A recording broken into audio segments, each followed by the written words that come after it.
हे माझं काम सांगते. लोकांना जर माझी दहशत असते तर लोकांनी मतदान दिलं नसतं, फलटण विधानसभेला आमदार निवडून दिला नसता. लोक विकास कामाची तुलना आणि नुसत्या खोटं बोलणाऱ्याची, खोटारड्याची तुलना लोक व्यवस्थितपणे करतात आणि मतातून उत्तर देतात. नमस्ते. काल उमरटेक चौकामध्ये आणि लक्ष्मीनगरमध्ये रामराजे साहेबांची सभा झाली. त्या ह्याच्यामध्ये त्यांनी आपल्यावर बरेच आरोप केले. काय दादा सांगाल त्या ह्याच्यावर? रामराजेंचा तो स्वभाव आहे की कर्तृत्व झाकण्याकरता ते वेगवेगळ्या पद्धतीचे वेगवेगळ्या पद्धतीचे आरोप करतात आणि स्वभावाला औषध नसते. विकासाच्या वर निवडणूक काय केलं हे 30 वर्षात त्यांनी सांगण्याच्या ऐवजी माझ्यावर व्यक्तिगत जे पडद्यामागून ते करतात ते आता उघड भाषणातून ते सांगतात. हेच मी त्या मास्टर माइंड म्हणून ते सभेतून सांगत होतो. ते आता त्यांना ते राहत नाही, त्यामुळे ते सत्य चित्र लोकांच्या समोर ते मांडतात. सॉरी दादा, काल त्यांनी एक उल्लेख केला की पालखी महामार्ग जो आहे तो तुम्ही काँग्रेसमध्ये असताना 2016 साली मंजूर झालेला आणि त्याचं श्रेय तुम्ही घेताय.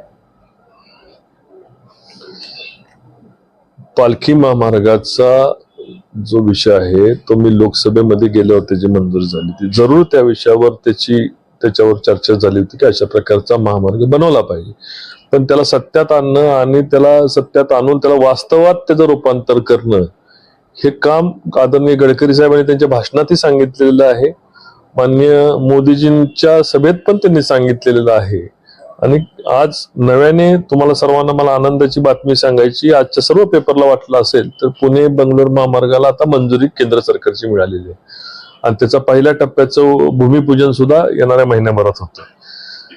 तर पालखी महामार्गाच्या याच्यामध्ये निश्चितपणे गडकरी साहेबांचं, राज्य सरकारचं, देवेंद्रजींचं त्याला क्रेडिट आहे. पण त्या याच्यामध्ये काम करण्यामध्ये मी कुठं कमी पडलो नाही किंवा त्याचं रूपांतर करून प्रत्यक्षात महामार्ग आणण्यामध्ये मी खासदार म्हणून माझी भूमिका बजावली हे गडकरी साहेबांनी स्वतः सांगितले.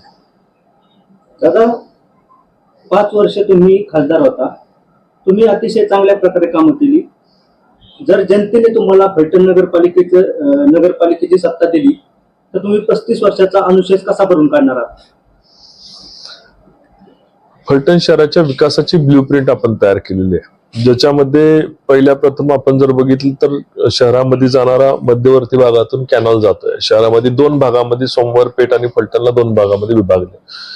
त्या कॅनॉलचा जे रस्ते आहेत त्याचा आपल्याला वॉकिंग ट्रॅक आणि सुशोभीकरण करून त्याचा वापर आपल्याला करता येईल.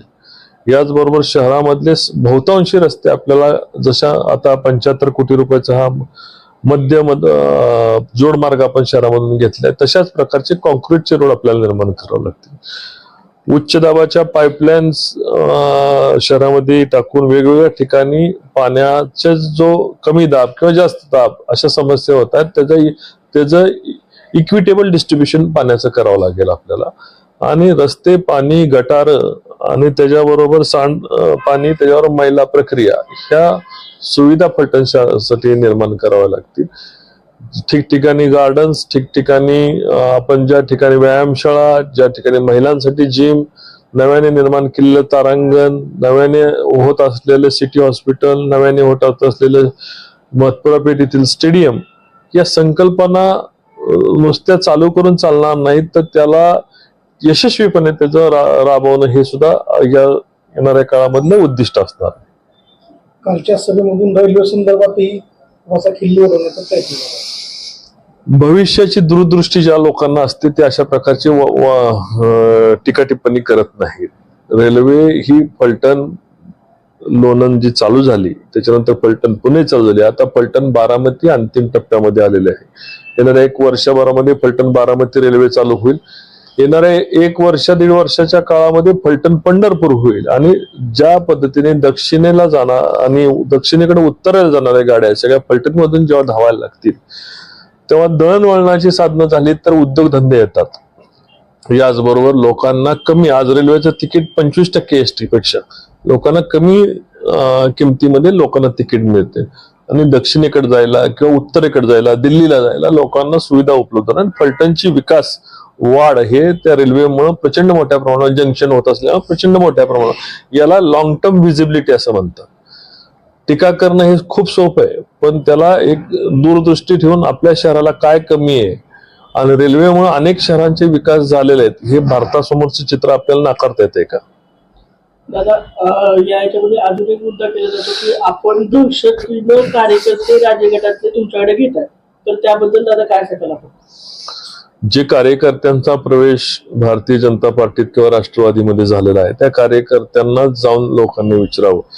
मला फलटण शहराने 5 वर्ष खासदार म्हणून काम करताना बघितलेलं आहे. कोणाला दहशत झाली, कुठल्या कार्यकर्त्यांना त्रास झाला आणि कुठल्या सर्वसामान्य माणसाला त्रास झाला असं एकही माणूस त्यांनी शोधून दाखवा की आमच्यामुळे त्याला त्रास झाला. लोकांचा ओढा आपल्याकडे वाढल्यानंतर त्याला दहशतीचं ते नाव देतात. त्यांच्याकडे लोक आली की ते सुसंस्कृत आणि आमच्याकडे लोक आली की आम्ही दहशत करून लोक घेतो. आजच्या युगामध्ये लोकांना पटतंय का की दहशत करून लोकांना घेतलं जातं? एक लोकांना फसवणूक करण्याचा नवीन शब्द त्यांनी शोधलाय, दहशत. या दहशतीच्या शब्दाच्या भूलथापणीला फलटणची जनता बळी पडणार नाही. सातत्याने एक नाही ते अनेक वर्ष माझ्यावर अशा प्रकारचे आरोप करतायत, पण त्या आरोपाला मी कामातून उत्तर दिले. लोकांनी मला खासदार केलं. दुसऱ्या लोकसभेला सुद्धा फलटण शहरामध्ये तालुक्यामधनं मला लीड मिळालं. किंबहुना 70% जास्त फलटण शहरामधून मला फलटण तालुक्यातल्या लोकांनी पसंती दिली. फलटण शहरातल्या लोकांनी 70% जास्त मतदान देऊन मला पसंती दिली.